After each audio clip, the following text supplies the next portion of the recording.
بسم اللہ الرحمن الرحیم۔ السلام علیکم ورحمۃ اللہ وبرکاتہ۔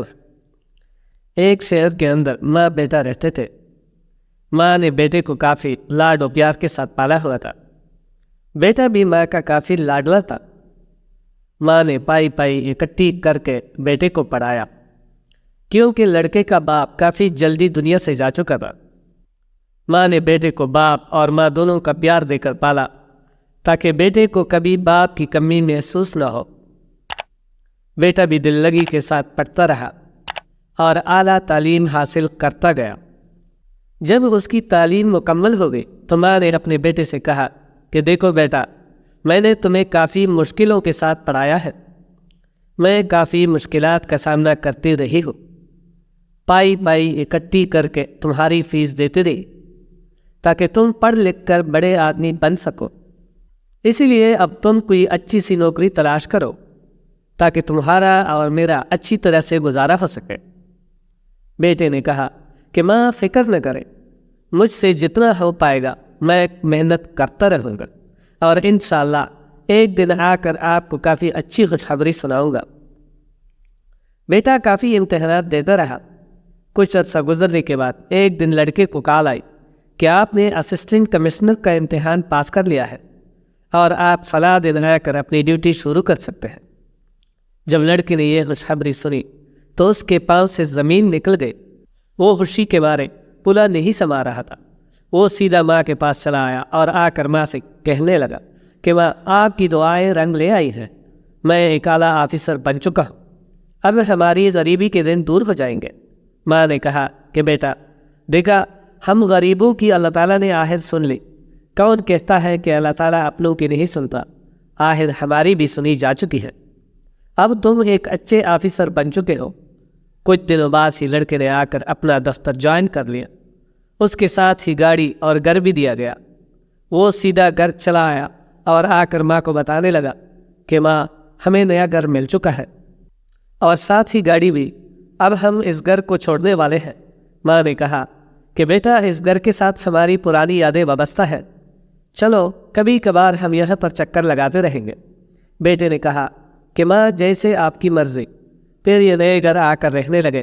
ماں نے جب نیا گھر دیکھا تو اسے یہ کافی اچھا لگا۔ بیٹے نے ماں کے لیے ایک نوکرانی رکھ دی جو گھر کے کام وغیرہ کرتی تھی۔ کچھ مہینے گزرنے کے بعد ایک دن ماں نے اپنے بیٹے کو بلایا اور بلا کر کہا کہ بیٹا، اب ہمارے حالات سیدھے ہو چکے ہیں، میں چاہتی ہوں کہ تمہاری کسی اچھی جگہ پر شادی کر دو۔ لڑکے نے کہا کہ جیسے آپ کی مرضی، آپ کا جب دل کہے میں حاضر ہوں۔ ماں نے بیٹے کے لیے مختلف جگہوں پر رشتے دیکھنے شروع کر دیے۔ اب جو رشتہ دار ان کو پہلے پہچانتے تک نہیں تھے، وہ ان کے گھر آنے جانے لگے۔ ساری پرانی رشتہ داریاں بحال ہونے لگی۔ ماں نے بیٹے کے لیے مختلف جگہوں پر رشتے دیکھنا شروع کر دیے۔ ان کے خاندان کے اندر ماں کو ایک لڑکی پسند آ گئی۔ اس نے وہاں پر جا کر اپنے بیٹے کے رشتے کی بات کی تو انہوں نے پہلی ہی دن اپنی بیٹی دینے کی حامی بھر لی۔ ماں نے آ کر بیٹے کو بتایا تو بیٹے نے کہا کہ ٹھیک ہے ماں، جیسے آپ کی مرضی۔ پھر انہوں نے شادی کی تیاری شروع کر دی۔ آخر شادی والا دن آ گیا۔ لڑکے نے شادی پر کافی اخراجات کیے ہوئے تھے۔ اس سے جتنا بھی ہو پایا اس نے دھوم دھام کی شادی کی۔ ماں بھی بیٹی کی خوشی میں کافی خوش تھی، اور ہوتی بھی کیوں نہ، کیونکہ یہ اس کا اکلوتا بیٹا تھا جس کو ماں نے کافی لاڈ و پیار سے پالا ہوا تھا۔ دلہن رخصت ہو کر گھر آ گئی۔ ابھی 3 سے 4 دن ہی گزرے تھے۔ دلہن کا رویہ اپنے ساس کے ساتھ ٹھیک نہیں تھا۔ وہ ساس سے جان چھڑانے لگی۔ بیٹا بھی یہ نوٹس کر رہا تھا کہ میری بیوی کا رویہ میرے ماں کے ساتھ ٹھیک نہیں ہے۔ اس نے بیوی کو کافی سمجھایا کہ آج میں جو کچھ بھی ہوں اپنی ماں کی وجہ سے ہوں۔ ماں نے مجھے 1 روپیہ اکٹھا کر کے پڑھایا ہے، تم میری ماں کے ساتھ کافی اچھا برتاؤ رکھا کرو۔ پر جو اس کی بیوی تھی وہ بالکل نہ سمجھتی۔ خیر، دن مہینوں میں گزرتے گئے اور اس کا رویہ ساس کے ساتھ ویسے کا ویسے رہا، ذرا بھی نارمل نہیں ہوا۔ اس نے اپنی ساس کو کبھی ساس مانا ہی نہیں تھا۔ ایک دن وہ اپنے گھر بیٹھی ہوئی تھی تو اس کی سہیلی آ گئی۔ اس نے اپنی سہیلی کو بتایا کہ میری ساس کے ساتھ بالکل نہیں بنتی، اس نے مجھے کافی تنگ کیا ہوا ہے، وہ مجھے بالکل پسند نہیں ہے۔ سہیلی نے کہا کہ اچھا، تم ایک کام کرو، ایک بزرگ ہے، تم اس کے پاس چلی جاؤ، وہ تمہیں تعویذ دے گا، تم اس پر عمل کرنا، کیا پتہ کوئی بہتری ہو جائے۔ اس نے ان بزرگ کے پاس جانے کا سوچ لیا۔ جیسے ہی اگلا دن ہوا تو وہ اس بزرگ کے پاس چلی آئی اور آ کر ان سے کہنے لگی کہ بابا جی، میری ساس نے مجھے کافی تنگ کر رکھا ہے، مہربانی فرما کر آپ مجھے تعویذ دیجیے تاکہ میرا مسئلہ حل ہو جائے۔ بزرگ نے اس سے کہا کہ بیٹا دیکھو، تم میری بیٹی کی جگہ ہو، تمہیں میں ایک بات بتاؤں، جب تمہاری شادی نہیں ہوئی تھی تو تمہیں دیکھنے کے لیے کون آئی تھی؟ یقیناً تمہاری ساس آئی ہوگی۔ اس نے کہا کہ ہاں بابا جی، آپ ٹھیک کہہ رہے ہیں، میری ساس آئی تھی۔ پھر بزرگ نے کہا کہ جب تمہاری ساس نے تمہیں اپنے دل میں جگہ دے دی ہے اور وہ تمہیں کافی لاڈ و پیار کے ساتھ بیاہ کر اپنے گھر لے آئی، اس نے اپنے بیٹے کے ساتھ تمہارا رشتہ کیا تاکہ تم دونوں خوش رہ سکو۔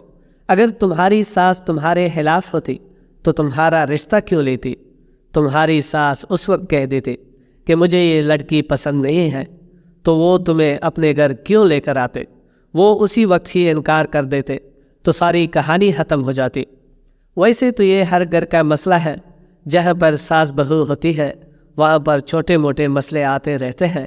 بہو کو چاہیے کہ اپنی ساس کے ساتھ رویہ اچھا رکھے، جیسے وہ اپنی ماں کے ساتھ رویہ رکھتی ہے۔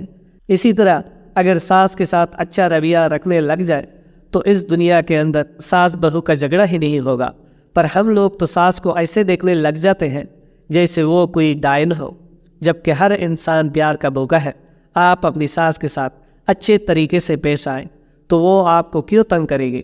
بیٹی، میری زندگی کا یہی نچوڑ ہے کہ اگر کوئی بہو اپنی ساس کو ماں مان لے تو ان کے درمیان کبھی جھگڑا ہوگا ہی نہیں، اور اگر کوئی ساس اپنی بہو کو بیٹی مان لے تو ساس کا بھی مسئلہ حل ہو جائے گا، ورنہ اسی طرح ہی ہر گھر کے اندر جھگڑے موجود رہیں گے، جس طرح تم اپنا مسئلہ میرے پاس لے کر آئی ہو۔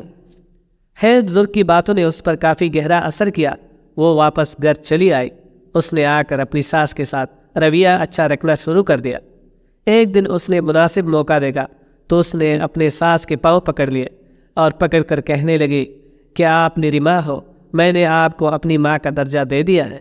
جب ساس نے یہ بات سنی تو اس نے اپنی بہو کو سینے سے لگا لیا اور اس سے کہنے لگی کہ بیٹی، میں نے تمہیں پہلے دن سے ہی اپنی بیٹی تسلیم کر لیا تھا، کیونکہ میری تو بیٹی تھی نہیں، اس لیے میں نے تمہیں اپنی بیٹی سمجھا اور بیٹی سمجھ کر اپنے گھر لے آئی تھی۔